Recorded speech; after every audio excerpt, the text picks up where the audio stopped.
The wealthiest spot on earth is actually the cemetery. Why is it so wealthy? Because buried in the cemetery are books that were never written. The graveyard is filled with music we've never heard. The cemetery is filled with paintings no one has ever seen. The graveyard is filled with poetry never read. The cemetery is filled with businesses that never opened.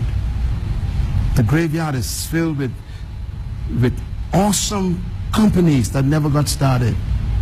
The cemetery is filled with inventions we've never used. The graveyard is filled with great, powerful women who died as prostitutes.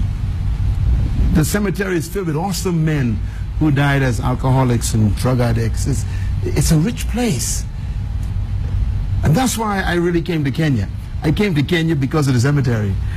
Because I knew that sitting in your house, right there where you are, and sitting in this studio, are people who are the next candidate to add to the wealth of the cemetery. You wrote one book. There's 10 left. If you died now, the cemetery robbed us.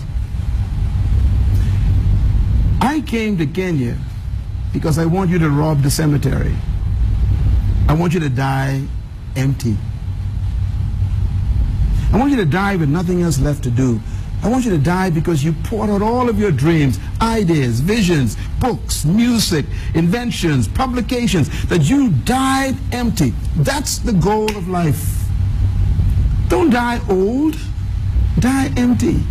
As a matter of fact, one of the greatest statements I ever heard about dying is this statement. I think it's my beautiful statement of dying. It says, "It is finished." 3 words. The guy who said that was only 33 years old. It is finished. He didn't say I was finished, because we don't die, we are eternal spirits. He says it is finished. I poured out what I came to earth to pour out. Was that the guy on the cross? That's the guy on the cross. All right. Therefore, I remember these things. My goal in life is to help everybody die empty. That's why I come to meet you, Jeff. You wrote a book. I love your book. But I'm thinking, what about the next one that's not released yet? No, there's no sequel. Or the other 5. Doc, there's no sequel. Or the other 10. I have no energy. I'm sure it's there. There's no way a man with your story could not have 10 stories. Don't die with my books.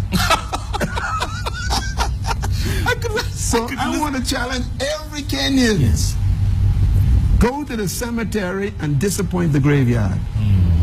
Die like the Apostle Paul, who said, "I have finished my course. I have kept the faith. I have been poured out like a drink offering. There's nothing left. I am ready to die." That's the way I want to die. I want to die because there's nothing else to keep me alive. I've done what I was born to do. This to me is the greatest act of service to humanity, to deliver to us what you came to give us. You're doing a good job, but there's more. I believe that what you're dreaming is bigger than what you're doing right now. Wow. I believe you see your own networks that you own. I believe that you have your own studios. I believe I see you producing shows that are syndicated all over the world. You deserve to be heard. Preach, Doctor, preach. Why settle for Kenya when you can have the continent? Hello. You are talented, gifted, you're powerful. You should be publishing a magazine. You should be producing all kinds of t-shirts with your shirt with your name on it. You should be starting maybe a line of clothing with your name on it. This is an image we need to see, feel, touch. Hey, don't die with this stuff, okay? And that goes to each one of you watching this program. I don't know who you are, I don't know what you're doing. Maybe you're a politician, maybe you're a baker, a mechanic, a teacher in a classroom, maybe you are a student, maybe you're unemployed. Listen, your future is not ahead of you. It's on the inside. Decide tonight to germinate your seed, get the right people around you, buy some good books, shut the TV off, except this show, and feed yourself the right information to germinate your dream. And when you die like I'm planning to die, empty. It is finished. It is finished. Tomorrow morning,